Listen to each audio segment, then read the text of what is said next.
All right, Arash, we have a really cool and exciting and innovative guest. And I actually think he's the biggest guest we've had. Biggest. The biggest Jenna, as in globally known. International. International superstar. Okay. What are you excited about? Well, who is he and what does he do? Fill me in. I don't want to give too much away, but today we're interviewing John Wood, and he is the creator of an organization called Sally Dark Rides. Ooh, interesting. What do they do? Isn't it an interesting name? Yeah, so theme parks, they develop rides for theme parks across the world. That's the global, international aspect. Yeah, yes. that's amazing. And we're going to get into the behind the scenes with him, what it takes to develop a ride. Yeah, but more than that. And why are they so dark? Are they menacing? I want to know where this name came from. Yeah, I think we need to know who is Sally. Yes. And why are these rides so dark? Okay, let's do it. Sounds good. Okay.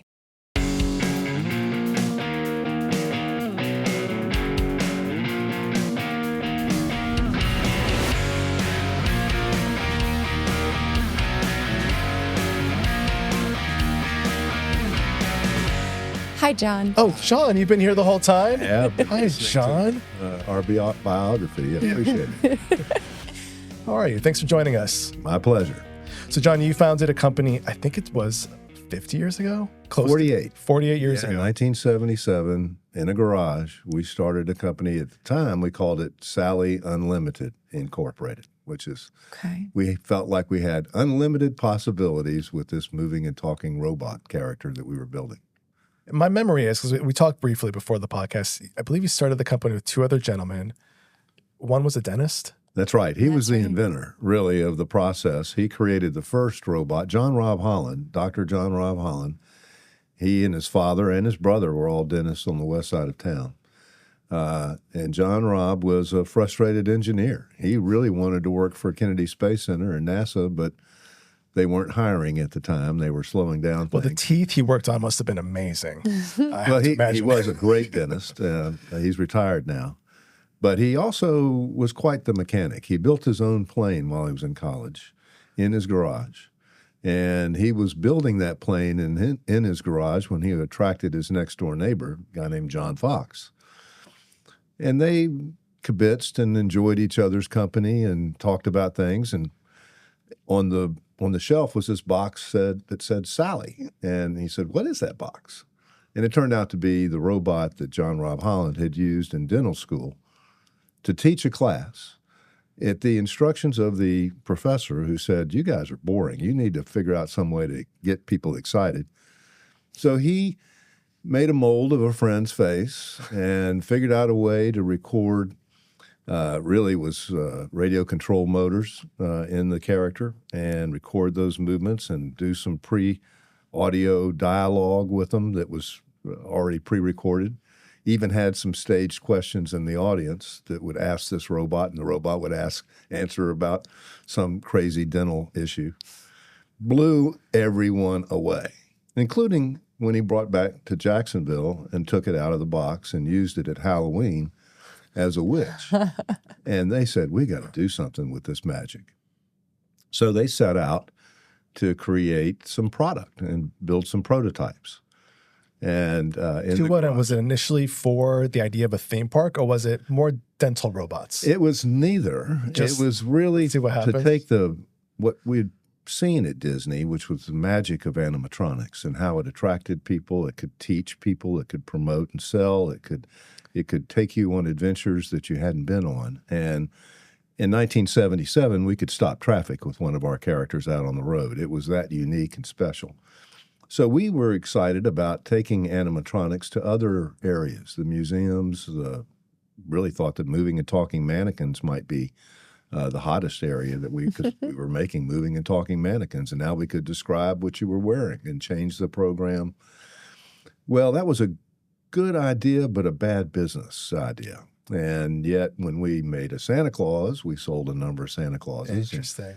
When we made Buster Brown, we sold a lot of shoes. And we made Ernie the Keebler Elf and Elsie the Cow. They were all a variety of moving and talking figures, but they were known figures. They were marketing. Yeah. They were utilizing the power of a character and the image of a logo, which we still do today with our IP attractions that we build around the world. That's incredible. So yeah, we John Rob Holland designed the initial characters. They were motor-based mannequins with a motor in the head and in the arm and in the waist, and then a mouth that was voice activated. So when we talked into a microphone, it would activate the mouth, and that was the key. So he was self-learned. Like he just sort of figured out how to build robots. Yeah, that's exactly right. That's insane. Was there like a robot community that would communicate with each other? It was not. No, this is, you got to understand. Yeah. Building robots in the late 70s was truly unique. Yeah. I mean, it was 1977 when Star Wars came out. And C-3PO and R2-D2 were the hottest ideas in the world that were running around, but they were all radio controlled or actually actors in suits. So it was a special time, but it was a novel product. So did you have people calling you when they were finding out about it? I mean, we didn't have the internet back then, so people couldn't just research you to know about your existence. We exhibited at trade shows. Okay. Trade show marketing was the way we could certainly attract attention and create a nice display around either Santa Claus or a pirate or whatever the character was, or Sally. So what kind of trade shows would you go to?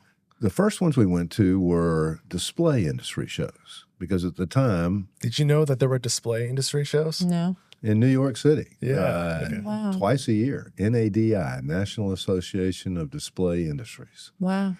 And visual merchandising was bigger back then. The big windows downtown New York are still very well decorated, but it was in every city at that time. That downtown retail had beautiful windows, and we sold some animatronics to some window decorators, but not many. They really didn't have the funds to spend the money on the higher technology.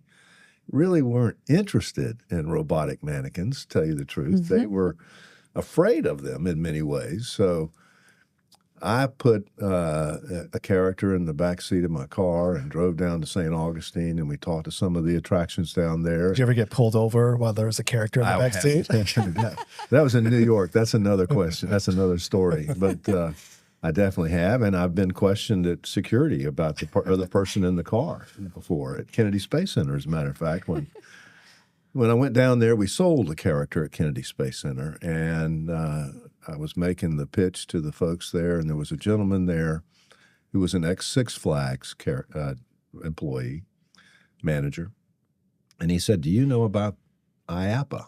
And I said, "No, what is IAPA?" And it's a International Association of Amusement Parks and Attractions. And they had a big trade show.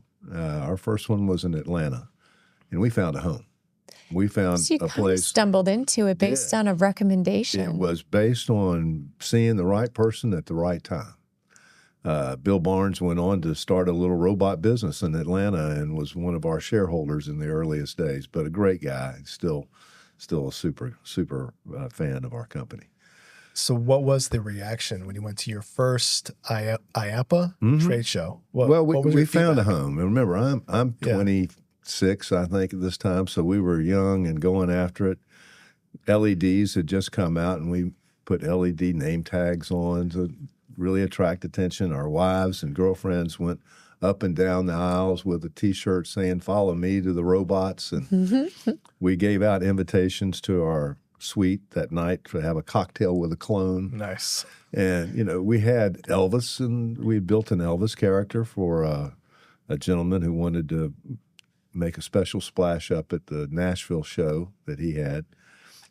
He was in the mall decoration business, a gentleman called Gordon Becker. Becker did all kinds of big mall displays. And I believe truly that the rumor that Elvis is still alive was based on the fact that I had him in my back seat driving from Jacksonville to Nashville the year after he had passed away. Nice work. And we had a lot of looks all the way up to Nashville. It was really, really special. You would have him duck as he passed people. I didn't. I just in the back seat. Now, I tell you, it freaks you out every once in a while when you look in the back seat and there's Elvis in the back seat looking forward. So it was unusual times, for sure. Were there other robotics companies when you went to your first trade show? Yes. I didn't know that when we started. When I decided to throw my hat into the ring, both John Fox and John Rob Holland had jobs and kids and families, and I was still single and in between jobs when I joined them. When I joined IAPA, I got this buyer's guide.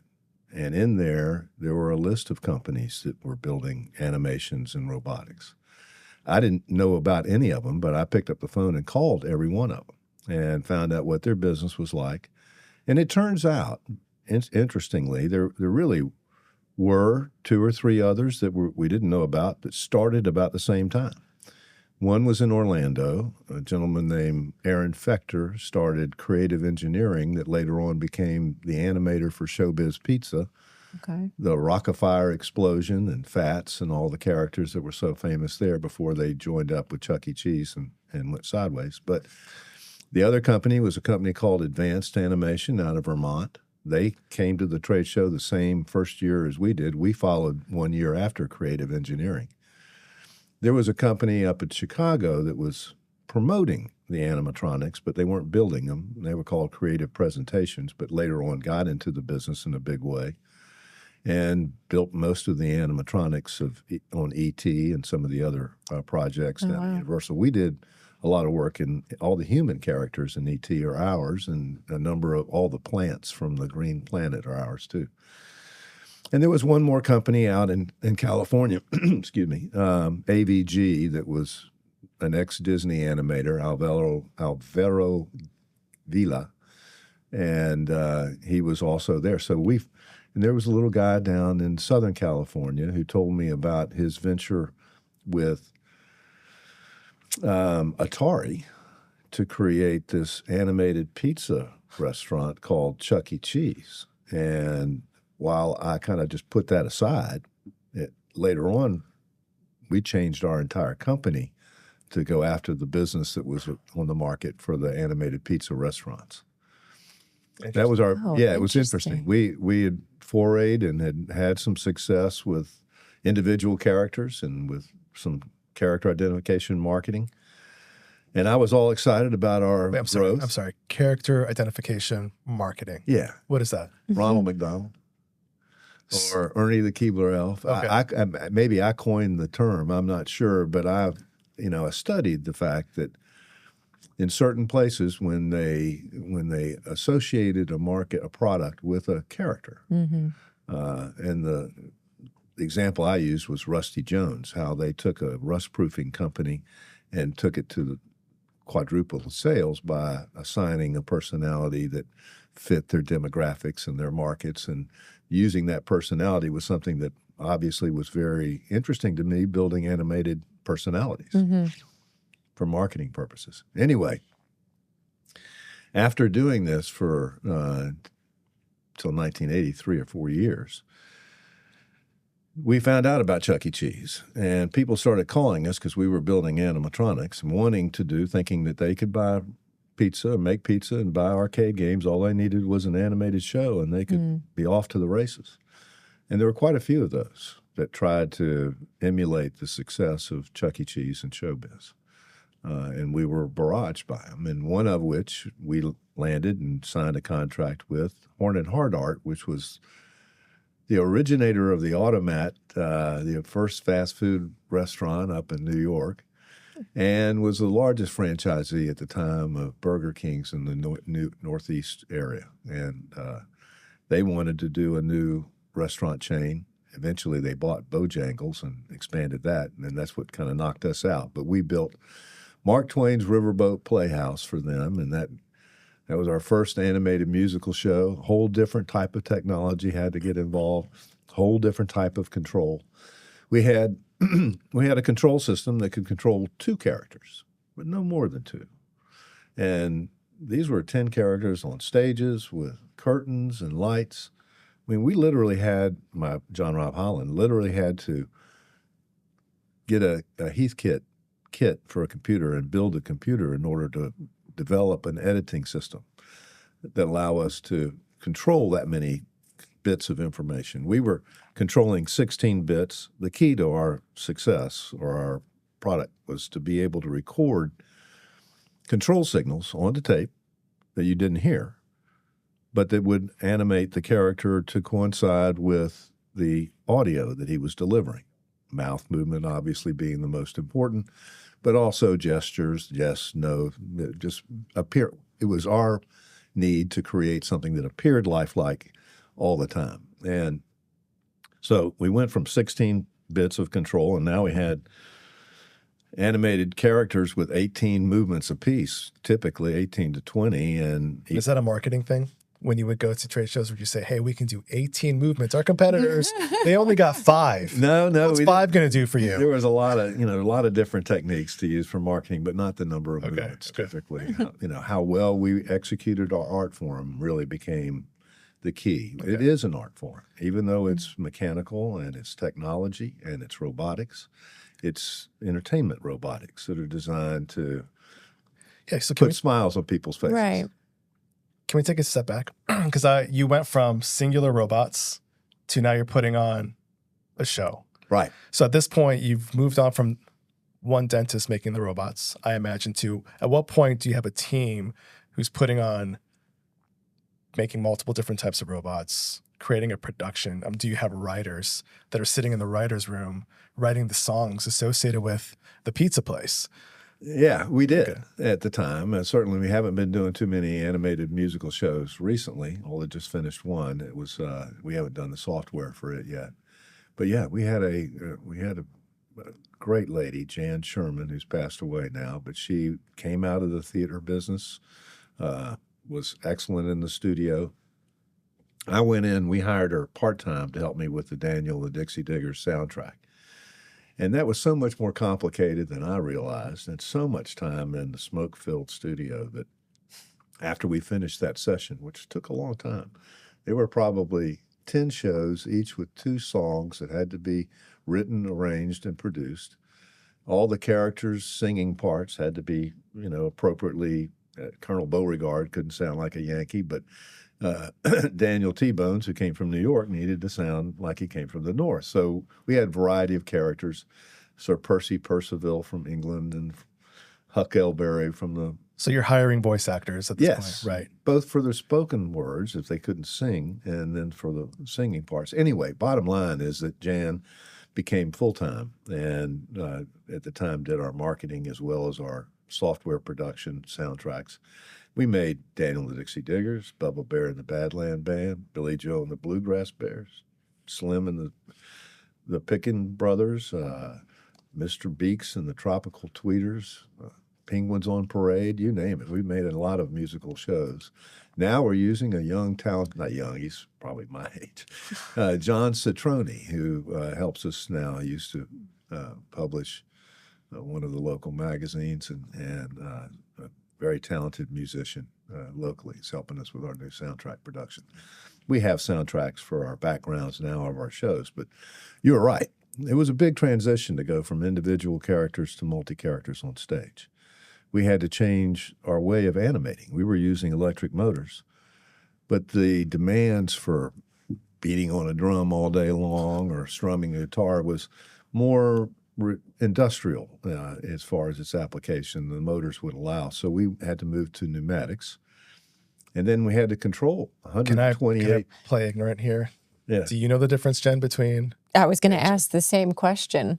I wanted to dig a little bit more into what did that mean? And then again, how many people are you hiring to support that? Because I want to dig into, it seems like you guys had an endless amount of cash to work with here to make money this coming all from, John? happen. Well, we didn't have an endless. As a matter of fact, we've probably been on the edge for 48 years. Sounds like my life. No, at the time, truly, we raised a little bit of money. We sold some stock. We knew that we had to make the transition into an animated show. Mm-hmm. We had a group of friends that had purchased some stock and re-upped so that we could create that first show. We created a show with our older technology called the Sally Explosion. But it was an attempt to show people that we could control multiple characters in an entertaining way on multiple stages with curtains and lights and the like. But once we landed someone, we really had to change our technologies. Yeah. Pneumatics is compressed air versus electric motors. Okay. And hydraulics is compressed water, fluid, but pneumatics was the way that Disney was controlling most of their animatronics at the time. Very reliable, very clean, good way to move things. We're still using digitally controlled pneumatics today. But, we, by raising the capital, by being in the right place with the right product, we were able to land this new contract with Horn & Hardart. They had big dreams, too. They were going to build up to 180 restaurants around the country. And we were all geared up, put the first one down in Miami area, in Kendall, and it knocked it out of the park. It did beautifully. The second one they put up in Fort Lauderdale, it didn't do that well. So they got more interested in Bojangles, and we didn't sell that many Daniel and the Dixie Diggers to them. Bojangles is just fried chicken, right? They don't do any animatronics. They don't. No, they don't. Not but that I've seen. like I mentioned before, we built quite a few animated musical shows. Yeah. When did you enter into theme parks? When did this become, and is that the core business now, where you're making, the bulk of your revenue is selling these animatronics to theme parks specifically? No, actually, we sold our animated shows to a variety of parks. Hershey Park and Dorney Park had a Care Bear show. Hershey Park had a Daniel and the Dixie Diggers. A number of parks had them. But at the time that Chuck E. Cheese and Showbiz overexpanded, they all thought that they could be the next, really, McDonald's and Burger King. They could park across the street from each other and succeed. But they had the wrong data, and they overexpanded, and they had to combine and reduce the number. Well, our market for animated musical shows for restaurants went to nothing. Yeah. And we were fortunate. We landed a big project with Six Flags called the Power Plant. And in there were a number of animatronic productions, one of which was the biggest one ever produced that we built, called the Magic Lantern Theater. And it had 73 custom animatronic figures in it, 5 rotating turntables, animated flies. It was very, very complicated and required, again, us taking another step forward with our technology and our techniques, certainly with our art. And this gave us a base of talent on the team that is, many of them are still there today, both mechanical and artistic talents and project management talent. So that and landing the E.T. project at Universal, both in Florida and in California, not the whole thing because it was broken into lots of pieces, but we did our share. Then we had our taste of big projects. And yet we also had our taste of what it would take to continue to succeed in that arena.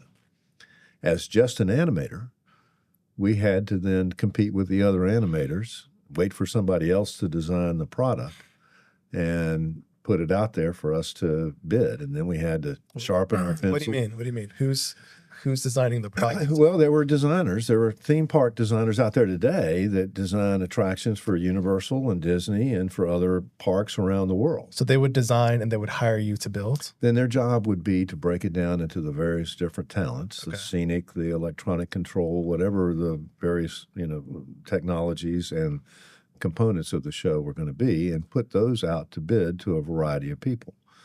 And then, so the animators would all bid against each other to get a job at Universal. And I didn't want to wait around for somebody else to design it for us to go. So I said, why don't we design our own dark rides and take them to the marketplace? It doesn't mean that we can't work for the other fellow, but we want to stimulate the market. And we thought about what type of dark ride would work. And for those listening, a dark ride is the term used in theme parks forever. It's a 100-year-old term, but it's not well known in the public. And it is, it could be the Haunted Mansion at Disney. It could also be Small World. And both of them drastically different. Peter Pan. Small World is scary. I would agree. Only having to sing that song forever. But, here, been around also for 50 years and very popular and successful. So dark ride implies that it's in a building? Correct. Okay. You're getting into a vehicle of some type. It could be a boat, could be a car, could be a tram, but you're going into a story and you're going into an environment that's supposed to transport you out of where you were into someplace else. Okay. And so It's so ominous sounding, though. I know it's not as menacing as I hoped. It does sound scary, but it's not. And Right. we've done one of the reasons to change our name to Sally Dark Rides is to help establish the name as what it is in the industry. But it does sound like it's all scary. It's not. I mean, SpongeBob's Right. crazy carnival ride is anything but scary. Right. You know? And most of our attractions, although we did a great walkthrough attraction called the House of Nightmares in Stockholm, Sweden, and we did one of our most popular rides was Ghost Blasters, which was a fun little interactive ride. That was one of the keys. Did it come out with Ghostbusters at the same time? Well, there's a story there. You know, Not surprised, John. we had the idea of combining two age-old successful ride or entertainment elements from theme parks. One's the shooting gallery with the dark ride. Because at the regional park, unlike the destination park, the Disneys and the Universals, the regional park really, their business plan is based on multiple visits every year. Mm-hmm. They want to sell those season passes. They want those people coming back. A dark ride is not like a roller coaster in that it's different every time. It's not a physical experience. It's a mental and visual experience. And we needed to make it something that was highly repeatable. So by creating a game in the attraction, giving them something to do, something to compete with, turned out to be the secret that would allow us to enter into the Six Flags arena and other park arenas at the regional level and be very successful with it. So the dark ride is not scary always. It's often fun, but it is the term we use to describe the story-based attractions that you find and that you remember. Yeah. That's the key. You don't remember all those roller coasters, but you remember the dark rides. They provide character to the parks that we put them in. So at some point, sorry, go ahead, Jen. I was just going to go back into it sounds like you took over the theme park designer's job. You said, we're going to go ahead and do that now so that we can expand. Right. So was this just on blind faith? Did you know that this was going to be successful? How much did you have to ramp up your business at that point in time to now bring on this new skill? Well, then we had the opportunity to also bring in a design group if we had someone that was interested. Okay. And by building the stars of the shows, the animatronics were kind of known to be utilized in this application in a ride through attraction storytelling, a dark ride. So we felt like we were the, kind of the front man for the dark ride. They would approach us, say they would be interested in it, and whether we had the internal capabilities to design it or whether we would work with another design group that we'd worked with before on a project, hire them to do the design work, bid it out, and make it happen. It is a complicated project and a product, difficult to price. We stimulated the market. We went up to, when we decided to do an interactive dark ride and wanted to do a haunted house ride because it was expected in a theme park. Is there a haunted house somewhere? Right. You kind of expect it. We went up to New York, and Howard Kelly, who was my new president at the time, by this time, John Rob Holland had backed down off of being president and drilled a lot more teeth. His dental practice was really growing, and his dad was retiring. So we hired a gentleman that was on our board of directors, another Jacksonville native, Howard Kelly, who was actually the manager of Channel 12 at the time, general manager, and had been a broadcaster as well. And Howard became my partner for 20 years. But we decided we'd go up and try to license Ghostbusters. And we did get a verbal agreement with Columbia Pictures. We proceeded to design our inaugural ride concept as Ghostbusters, the Dark Ride. We had all kinds of interest in the marketplace. At the same time, two people named Disney and Universal called Columbia Pictures and said, we're building new sections of the park. And we'd really like to do a Ghostbusters attraction. I got a call from Columbia saying, John, I got some bad news. You know, but they paid us a stipend for our efforts, led us to another. They actually had to license the name themselves from a company called Filmation, who had a cartoon concept called Ghostbusters. So the film was a licensed name. Oh, interesting. We were able to go to Filmation and enter into a license agreement and still introduce Ghostbusters The Dark Ride at the trade show, and generated all kinds of new interest, and kind of made the transition from being an animated musical band show company into being a dark ride company. Excellent. Lots of transitions. Yeah. You had to shift. You had to, I mean, you're building a unique product that has unique applications. You have to kind of move with the water. Your risk tolerance seems exceptionally high. I did not want to fail. That's the bottom line. We had way too much invested in what we were doing. Too many satisfied, happy customers, good people working for us. We just needed to persevere. John, you seem so calm and cool. Were you calm and cool as you were with every pivot, making all these transitions, or were they worrisome, or did they just make sense to you? Well, it was a natural evolution for me to decide, but it wasn't an easy time. We've had our chances to go under, 2 or 3 times. Had to tighten the belt. 2008 was tough. COVID was terrible. COVID closed every theme park in the nation, in the world. All of the business that we had under contract was canceled.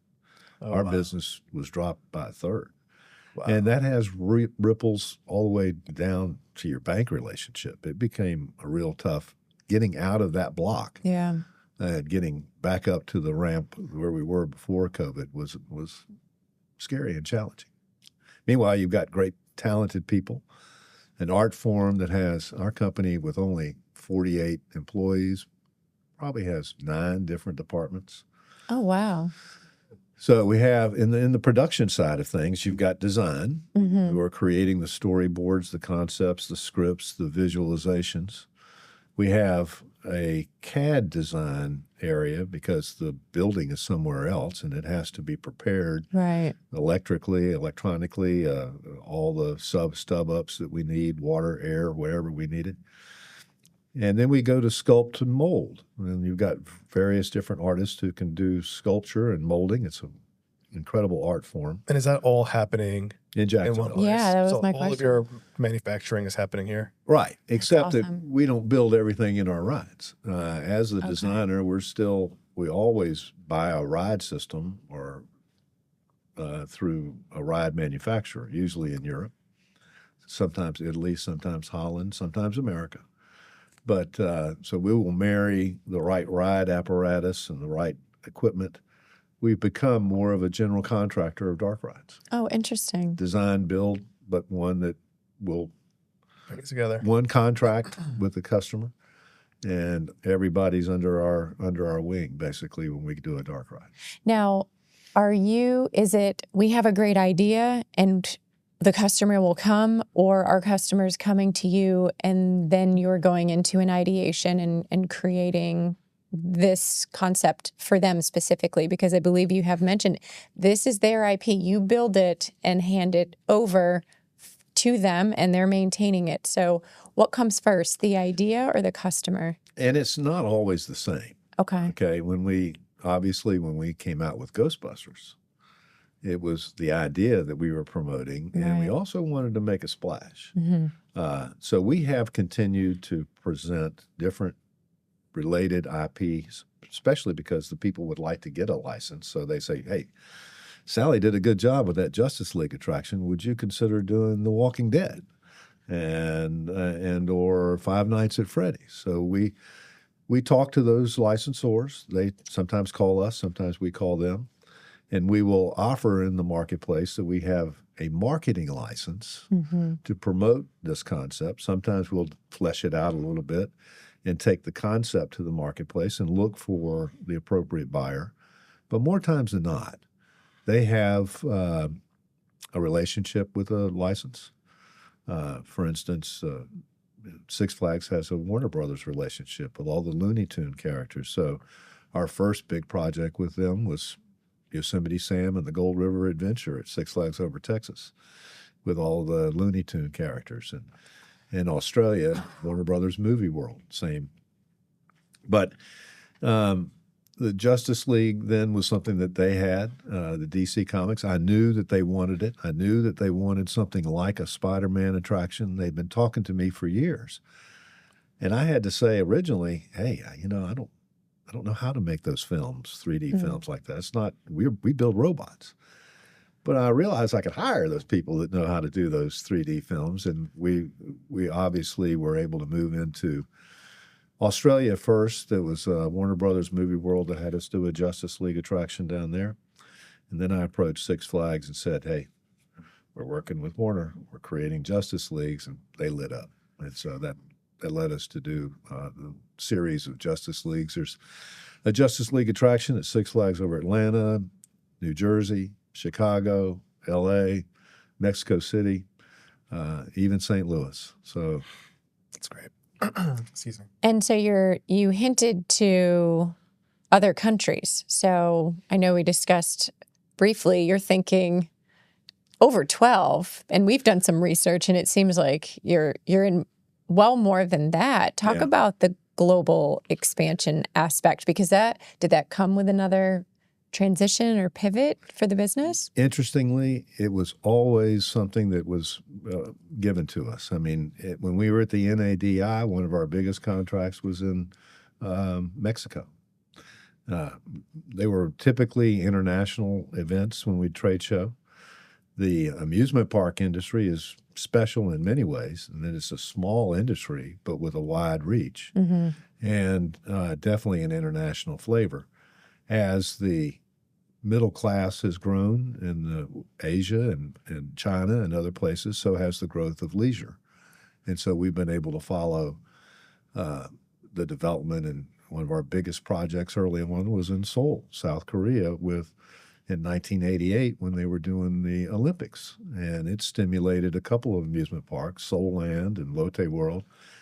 And we saw that same kind of activity in the Philippines and in Australia and in other areas around the world as the theme park industry grew up and grew out.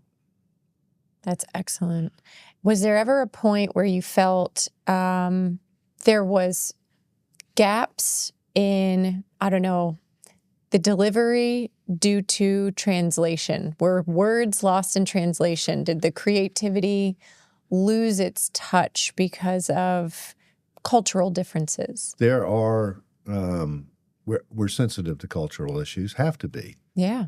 One of the most difficult challenges I took on later on after Jan had passed away and left was trying to come up with a children's show for a Chinese market and with Chinese music and a script. So being sensitive, I worked with a lady from Taiwan, actually, to help us with the musical content and translations, and worked with a studio in China to produce all the talent, and took John Citroni over there. He was afraid of flying, but he went that distance with me. And we had a great trip, but I really am not anxious to do that again. Yeah. It is a real challenge to get it all squared away. You don't want to make a misstep. No, but we do want to, we're working on a project we hope we get in the Philippines that will be culturally related. I mean, our stories are often cultural based, and being sensitive to various different places, needing to know more about each one of them is key. How are you doing that research? Are you hiring people within that country to educate you? Are you doing that right out of Jacksonville? We when it comes to like the Philippines, we're talking right now to a Filipino designer to come in as a consultant with us as we flesh out the story. And same thing when we did in China too. We sought out the approvals of, and always have to get the approvals of. It's even more sticky when you're dealing with an IP. Yeah. You know, getting the voices right for SpongeBob and all the characters, or Scooby-Doo, it was always fun. I want to talk about technology. Because when we talked in our pre-interview, you mentioned that you are decidedly a low-tech company. Yeah. Which is something any of the entrepreneurs we've spoken to would never say that. Facts. Well, we use technology and techniques in our design and creation, but the reality is it is what I call an intermediate technology. We have taken advantage of new technologies, but we haven't tried to chase the technological development of animatronics as Disney has created a monster. The ability to move characters extraordinarily with modern stepper motors and servo motors and hydraulics is incredible. Yeah. We had to make that choice back in the late 90s, early 90s actually, 91 or 92. We were seeing some great advancements in animation, but also some great costs. The new characters that Disney were coming out with were $1 million a piece. We didn't have a customer that would pay that. So they moved the technology in a cost field and in an arena that was totally different from our arena. Mm-hmm. We were conscious of the fact that the guys that are working on the roller coaster need to work on this animated dark ride too.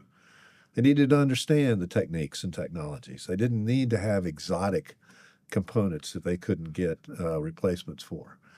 And that's why our equipment is still operating 30 years later in many locations. And without us having to go do new service or do wholesale sale changes of the product that's in there. However, the control systems move on.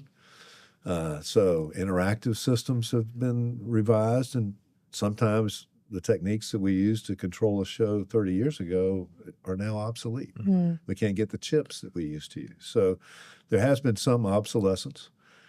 I think one of the keys, though, to our long-term success is understanding the operator as well as the audience, making sure that the show will go on and that it works well.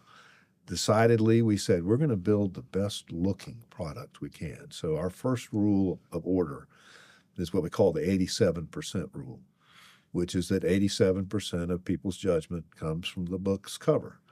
And we want to build the best looking product we possibly can, best performing, regardless of the technology.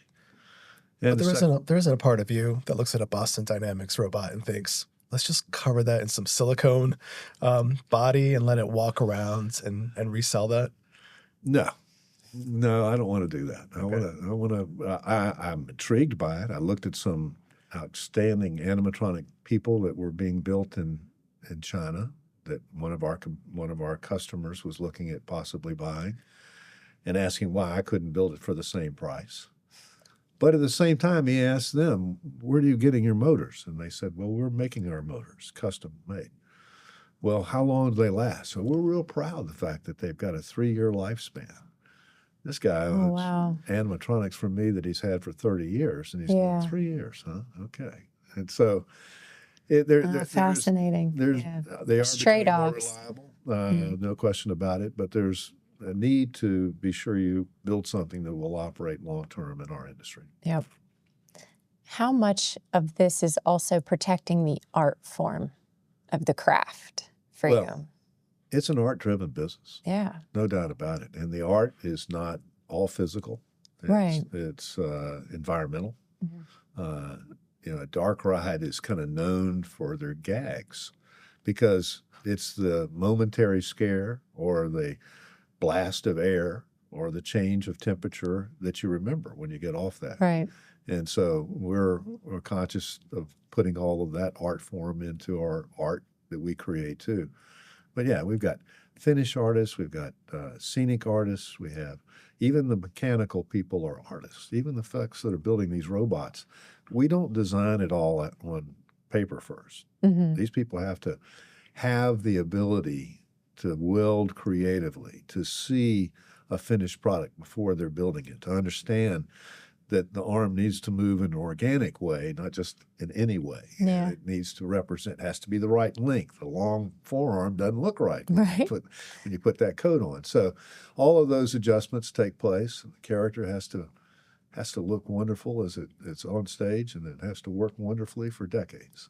That's great. Now, we have to address what is What do we have to probably. address? Oh, I'm surprised you didn't want to go there already. I'm worried. What is this going to be? Considering who we work for, Arash, it seems natural for us to bring up artificial intelligence at this point, since we're talking technology, not technology. All of my intelligence is artificial. Yes, we know. Your jokes are funny today. So, do you see another transition in the future? Are you staying the course? Is there anything on the horizon like artificial intelligence that has you looking at a new horizon? I would say a new chapter, Okay. a developing chapter. AI has, it's remarkable stuff. I mean, it's just blowing us all away. It's scary in some respects. But it's being used to develop stories instantaneously, complemented by illustrations. Our design department is using it. Our design department is also conscious of the fact that others can use it pretty easily. And salespeople sometimes decide that they want to be the designers and they play with Salespeople. So typical. So typical. Ooh. So, yeah, technology is something that we use. Again, when it becomes something that's more reliable and not prototypical. So right now it's being used in the development of a concept. More than any other place. Okay. Correct. And that makes sense. It's really good as a thought partner from that perspective. How would you use it in an actual ride, though? Have any conversations about how it would actually work? I mean, is that even a topic on the table? Are you guys thinking about having to incorporate AI? No, we haven't. It's interesting, Jan. We have not really, maybe in the design department, but not in the management team department. We haven't been discussing how we would evolve and incorporate AI. And a lot of, in truth, Disney and Universal are our professors, our college, our university. They spend the money and the time to develop new ways of using unique technologies to entertain people around the world. That's the business we're in. But I'm not going to always lead that charge. Yeah. The one case with the interactive dark ride, we actually did beat Disney to the punch. And they came and talked to us. What are you guys doing Oh, here? that's awesome. It was great. We showed them. Was your consulting fee significant? It was in appreciation for all that they had taught us along the way, in truth. How did that happen? They called us and said they knew about us. I mean, and they said, we're thinking about doing an interactive dark ride, Buzz Lightyear. And we'd like to see what technologies you're using to do this. Oh, you must have been flattered. We were. And it was a pleasure. And we're still friends with them today and always have been, but decided not to really try it. We worked with Disney and Universal, and they're really difficult. And in what way? A lot of ways. Like name us political red tape. Give us the tea, John. They require more documentation than anyone does when it comes to creating these custom products, and a lot of reviews. And the cost of doing reviews is something you don't usually calculate when you're doing your estimate. But when they say, "Hey, we're coming up next Wednesday to see what you're doing," you got to stop what you're doing and set everything up for them to see and do a show and tell. You lose a day, and then they've got notes and corrections, and you make those notes and corrections, and the next guy comes up and has more notes and corrections in a different way. So, are there like creative arguments between when you're working with Disney and Universal? Like, no, this is how it has to be. Like the creative director is going on par with the producer or the note giver. There's definitely a hierarchy, and we don't rank too highly when it comes to the hierarchy of making those decisions. But we will, when we see something that we think is a mistake, we'll tell the customer. You got to consult. Absolutely. Yeah, you don't want a poor experience. More than just being a fabricator, because we're producers. What has been the biggest win from that perspective? You don't have to name drop or anything like that, but did you prevent? I know Arash wants all of the gossip. Have you prevented a disaster? And you won the argument on the creative design. You were able to convince a client. There were a couple of times that I've done that. We did a project 20-something years ago, almost 20, well, it was in 2003 it opened. It was our design, Challenge of Tutankhamun. And it was, a generic IP. It was one that everybody was familiar with, King Tut, and one that I felt like we could roll out to a variety of different places. The first place was Six Flags Belgium. It's now called Wallaby. And there we used a trackless ride system that would follow a wire to get its commands to speed up, go backwards, rotate, whatever it was going to do. And because of that control, we could tell it to go places that it didn't always go. So we created a ride with 3 different endings depending on how you played the game. Huh. Now, the art director on the other end really didn't like that idea. And I insisted. I said, this is a winner. This will make a difference. When people have to get the certain score level to get to that final, but they still see 90% of the show and the show's all good.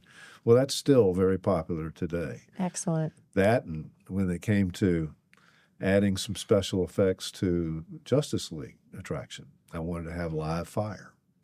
Live fire is one of the most physical experiences you can have in a dark ride because you feel the heat. Right. You're surprised at the flame. Mm-hmm. And we wanted to have live fire, and we did. But I had to argue with the people because that takes a lot of propane over the air. That propane's a big cost. Are you sure that's dangerous? What about the safety aspect too? Did that stress the client out? Absolutely have to be totally safe. But these things are made for that. Yeah. And live fire makes a big difference when you can put it into an attraction. Yeah, for sure. Any battles over IP?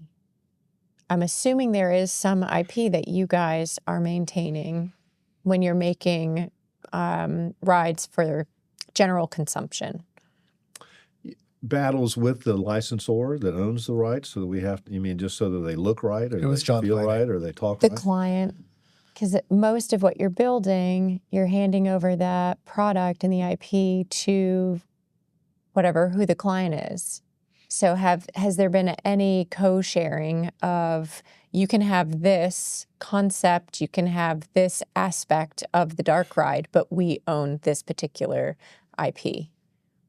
No, we haven't had that kind of discussion. And I would think that the majority of the attractions that we build, there is a collaborative element. Right. Always with the customer and often with the licensor. We enter into, once we've kind of decided that they're going to work with us, Mm-hmm. we enter into a letter of intent. Mm-hmm. And that LOI then allows us to flesh out the ride and price it out, establish what all the components of the ride are, get the estimates from the scenic contractor and the ride manufacturer, and make sure they can do the deliveries and the time schedule, and present a package at the end of the day with the price, delivery schedule, and all components ready to go. And that's the way that we flesh out the idea. And along those ways, we generally will come up with 4 or 5 ideas initially. Mm-hmm. They will pick 1 or 2 to really explore. Yeah. Once we get to the one that they want, we'll flesh it out to the total, what's the color of that door kind of thing.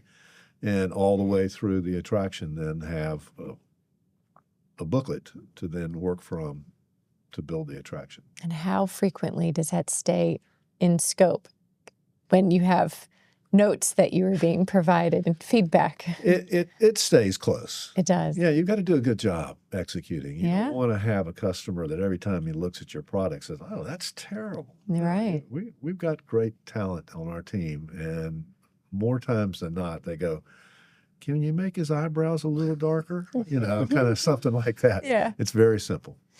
So this is hard. I mean, we're in the services industry. We are constantly trying to ensure that we are delivering value and delighting our clients. And for us, I think our internal missteps is usually a lack of communication and assumptions. Yep. Usually, we believe we understand what the client wants. We don't necessarily communicate openly and validate what we believe we're hearing, or that we know and we have belief that we're solving the right problems, I would say.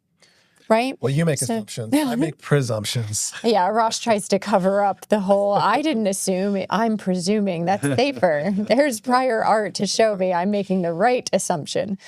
But I want to know, it sounds like you guys are consistent and in delighting your clients. And what is the secret of your team to be able to do that repeatedly? Because it's hard in this business where you are taking direction from a client and trying to bring all of their wishes to life, especially with all that goes into creating a dark ride. Right. It is a process, no question about it. And I think you hit on the key thing, Jan, and that's communication. I was up at Cedar Point one year with the head of Cedar Point, and they were talking about a new coaster that they had put in. And they bought all these other coasters from an American manufacturer called Aero. But this coaster came from Switzerland. And it was millions more than the other ones. And they weren't real sure. But they told me during that process that even though the winter was brutal up there in Sandusky, Ohio, that these guys showed up when they said they were going to show up. The parts went together when they said they were going to go together. They didn't have any redo. They opened on time. It was worth every penny. I came back from that and told my team, we're going to tell there are no surprises from this point forward. We are not ever going to tell a customer after the fact that they're going to be late. If we find out that there's a problem, we're calling them then. Because I found out it's worth millions to our customer to communicate correctly and accurately and timely. So that's number two. The 87% rule is number one. Number two is communicate to your customer. That's right. Oh, excellent advice. That's a positive story. Look, before because we're probably getting close to time here, but what about some bombs? Have you developed some rides that just what you thought was going to happen at the theme park just didn't work out? Well, sure. I mean, you always don't know until you ride the ride. Do you always ride your rides? I try to. Okay. I'm working my way out to the last couple that we've done. Okay. I haven't been to Turkey yet for the SpongeBob ride, but I've been to Vegas a couple Would you like to times. come with you? I want to go. I really do. But there have been a few that you get on and go, oh man, that wasn't quite what I was hoping it would be. And surprisingly, it's often an easy adjustment. Timing, pace. It's something that is mysterious about the formula that goes to an attraction that works. And it's environmental, it's emotional, it's physical, but it has to kind of come together at the right pace and the right timing. So we built a custom ride called Volcanoe for a custom park, a new park built in Waterloo, Iowa. Not the primary spot for a park, but they wanted to have a Sally Dark ride as their signature attraction. We created a great attraction for them, except it missed on a couple of parts. And we went up there and rode it. We said, it's good, but it's not great. Well, okay, so what is that instinct that's saying it's missing? Do you know instinctively what's missing? Like, oh, it's the puff of air in my face. Like, how do you know it's not hitting right? It's got to be like what a chef experiences when they're tasting their food. You just know something's missing, but hard to put your finger on. Yeah. And do you do test rides with just the average person, like a focus group to take a ride and do we usually do it with our own people. Okay. Yeah, we'll go up there with people who've experienced this before, and because we're looking for a solution. Yeah. We want to solve the issue before opening. Yeah. When we did Justice League, for instance, with Six Flags, we rode the ride. Everything was there. Everything was working. But it was a C. It was only an average ride. And the reason for that was the programming of it. The pace of it wasn't right. The right turn, the right action, the right timing of things. When we got it to an A+, it was an award-winning attraction. All the same ingredients were in place. But it needs a chef or a maestro that can pull the different pieces together and make sure it all works correctly together. So what happened with the ride in Waterloo? Well, in those cases, we made an adjustment to the track. We were a little bit far away from one of the screens so that we lost some of that resolution. So we made them come back in and adjust the track location, and we went into that scene in a reverse way than what we had done originally. Originally, we were turning into the screen to the right, going clockwise, and we found out going counterclockwise into the scene gave much more impact and it became an award-winning attraction. Oh, excellent. With just a couple of minor changes. Oh, that's great. So when you're figuring this out, so it's you and your team sitting down together and going, hey, we need a turn. Where's the turn that brings us closer to the screen? Is that what's happening? Well, we just realized that we were too far away from the screen. Okay. You design it on paper, it looks all good, yeah. but then when you put the screen in there and you get into the ride vehicle, you go, we're not as close as we need to be. Okay. We need to move the screen and we need to move the car, one of the two. Okay. So. But you always try, especially on those prototypical rides. You want to make sure that the timing and pacing and all that is as good as it can be. And sometimes we'll ride a ride and it just kind of falls flat, so we'll maybe add a gag here or there or blow some hot air or do something that will make an impact. It doesn't always need much. What are some gags? Well, the gags are things like a falling bookcase that comes your way, and tilts your way, or barrels that come your way but don't quite get there. Something that looks like it's falling, or that you've got a special effect that really blows people away. What we call a Pepper's Ghost or a holographic type of experience. But those are all a series of gags. Okay. And I've always told people that the scariest thing in a haunted house is if somebody stands around the corner and yells boo when you come by. Exactly. So it's not technology driven here. It is emotional. Yeah, it's like a jump scare in a movie. Yeah. Okay, I am dying to know, and it might be a weird question. Smells. Do you have smells? Yeah, we create at the Baltimore power plant I told you about. That was one of the first big projects we did. We were assigned with the responsibility of creating something like 20 different smells for a 3D film called the Sensorium. Supposedly the ability of this Phineas T. Flagg, who was the inventor here, that he had a way of recording smells in 3D and all these different sensations. We had vibrating chairs. We had a device that had discs with different smells impregnated, and that we'd blow air over those discs that would come into the face. So we learned the power of smells. In yesterday's management meeting call, as a matter of fact, we're doing a big project for Kings Island up in Cincinnati. And our head of marketing said, what kind of smells do we have in there? And the designer said, well, we've got the smell of smoke at this location, and we got the smell of fire, a black powder here where dynamite's going off. And anyway, she wanted to put perfume in with the opera singer, and she was right. And so we've got 3 more sense machines going into the attraction And are you added in the management meeting. So there's a smell company then that you're working with, and you go, hey, we need perfume.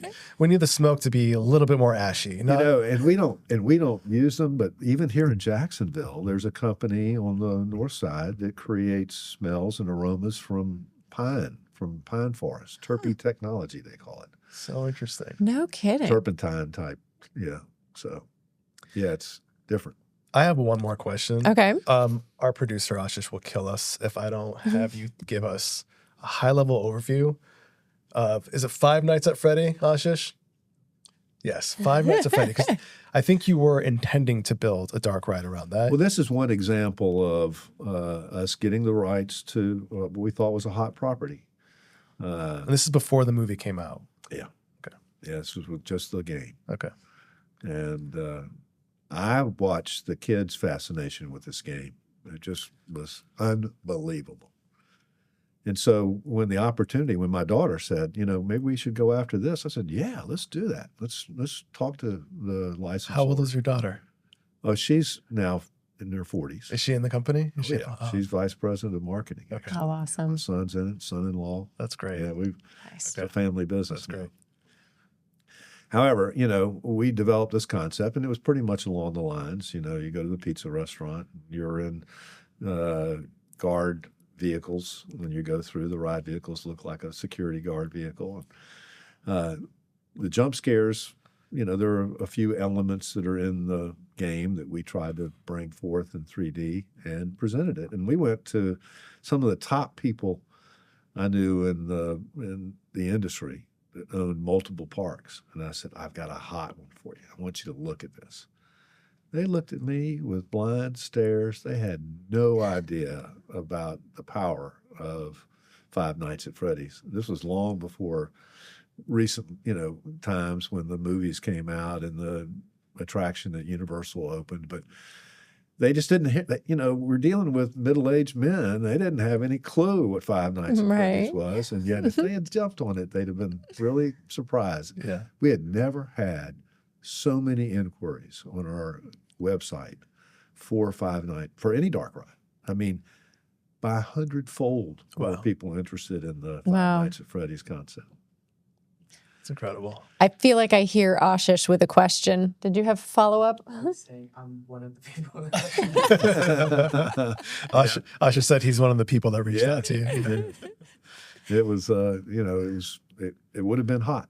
It would have been expensive today. Yeah. So what's next? Anything big? Well, we did look, like we did with the animatronics, at how we could broaden the market a bit. Mm-hmm. And so this last year, we've come out with a new dark ride. We call it the Mini Dark Ride. And it's designed to satisfy a need of storytelling and education in zoos and aquariums more than it is theme parks, because the capacity is not what you'd need in a theme park. But we can create an experience in 4,000 square feet that feels like it's in 20,000 square feet and lasts about 10 minutes. Oh, wow. While you're going on an adventure and Awesome. an experience. So the Mini, we took it to the show this November when we unveiled also the Phantom Theater attraction that we're doing at Kings Island. And it was really quite well received. So we're following up with different zoos and aquariums now, trying to develop a package that is suitable. We're building our first one, but it's for a theme attraction in Doha and in the Middle East. So it'll be our first experience. That's in awesome. that country. You've given me an idea. Now, this could be the next big thing, but John, it's totally, I'll give it to you for free. Thank you. And maybe you will look at me with the blind stare and think I'm insane. Well, he's been doing that the whole show. No, that's you. Oh, that was me. You're right. So I had an experience in an aquarium where, this was in Toronto, you actually step on a moving sidewalk and it pulls you through. So hearing you just say now that you're moving into zoos and aquariums, I'm thinking about, can you turn the entire aquarium, we'll start small, aquariums, not a zoo. A zoo's massive. Starting by turning the entire aquarium into a Sally Dark Ride. The main attraction is still putting the aquarium on display, but how you move throughout that aquarium is an entire ride in an experience. It has your smells, it has your characters, it has gags, and it's educational as well. So to me, it's removing the problem of everyone's centered around the jellyfish or the octopus and you can't really see and everyone's nose is pressed up against the glass, but it creates more of a calm experience and hopefully more exciting to be navigated through and see everything that an aquarium has to offer. And I think people would learn a whole lot more as well because they would have that dark ride experience. It's all yours. It's all yours. I think that I'm in. The key, I think, is always with these mass entertainment facilities, zoos, theme parks, aquariums, is a variety of talents and attractions. And, I think we will, before the decade is out, be doing a dark ride in an aquarium. That'd be so We're cool. We're talking to a few now. And it's a great way of moving people through an environment. Yeah. I think it's only one way. And I think that the key is not to try to make the whole thing a dark ride. Okay. But Terrible make idea. It Terrible idea. no, not a terrible idea. It's one that's already being capitalized right now. Excellent. I'm talking to people about moving from one big hall to another using a dark ride as a conveyance technique to do that. Nice. So it's coming. That's exciting. And that moving sidewalk technique through an aquarium is very effective. I did my first one in Singapore, and I still remember that to this day. The aquarium up in Toronto is owned by Ripley's, and Ripley's very involved in the industry. A good friend of mine is the past chair was on my board of directors. The current chair is a good friend of ours, past chairman of the association, Jim Pattison. So out of Orlando. Nice guy. Excellent. Yeah. It's like 6 degrees from Kevin Bacon right now. That's cool. That's cool. Tell him good job. I really appreciated the Ripley's Aquarium in Toronto. It's great, isn't Well, it? I mean, I've been to many. I love aquariums. That is the one that I cannot forget. Okay. I really remember that experience. And you'll enjoy it if you go to Gatlinburg, too. Oh, Gatlinburg's got a beautiful Ripley's Aquarium. Oh, And they nice. have one in Myrtle Beach as well. okay. Good to know. Didn't know that. I didn't know you liked aquariums. I do. Yeah. interesting. I like anything under the sea. Okay, right. SpongeBob. Well, John, it sounds like you've got some fun stuff on the horizon. Yep. And I'm going to make a presumption that everything is finally back in its rightful place and you guys are on the up and up and have recovered from COVID. Yeah, we did. That it didn't take us too long. We signed Good. some big projects pretty quickly, but the amazing thing was just how you had to develop all your relationships again. It really Yeah. shut down business and You restarted. had to restart. Oh, well, I'm glad everything is working out. Thank and you. We wish you the best. Thank you so much for coming and seeing us today and talking with us. Pleasure. Absolutely. Thanks, John. Hope you enjoyed the story of the robot factory. Definitely. I'm a little blown away because I don't ever thought of a ride as an entire story. And it's a tactile story. It's one that you feel. And John is a good storyteller. So it He feels like is. he is. I wonder which came first. John as a storyteller or the rides as a story? Which one fed into the other? So I've never thought about it in terms of that. And the other two other takeaways I want to talk about. One is, if I'm going to make it in this industry ever, you don't call it roller coaster a roller coaster. You call it a coaster. Oh, That's the term of art here. Okay. 'Cause that lets you know that you know what's up. okay. And also, you just got to do things. That was the biggest impact for me. It just seems like John had no fear, and maybe he did in the moment when he was making decisions to transition and take a right instead of a left. But I appreciated the sentiment of, I'm just not going to fail. Yeah. And I think that to me, it's important for people to realize, and I know John might disagree. He always would say, I've had a lot of luck. But I actually think he embraced the ability to make a decision. Yeah. And he made decisive decisions that worked out. And I don't think that has anything to do with luck. Yeah. I don't disagree with you. It's sort of the all my hard work leads to luck. It's like you Yeah. get lucky the more you do things. Right.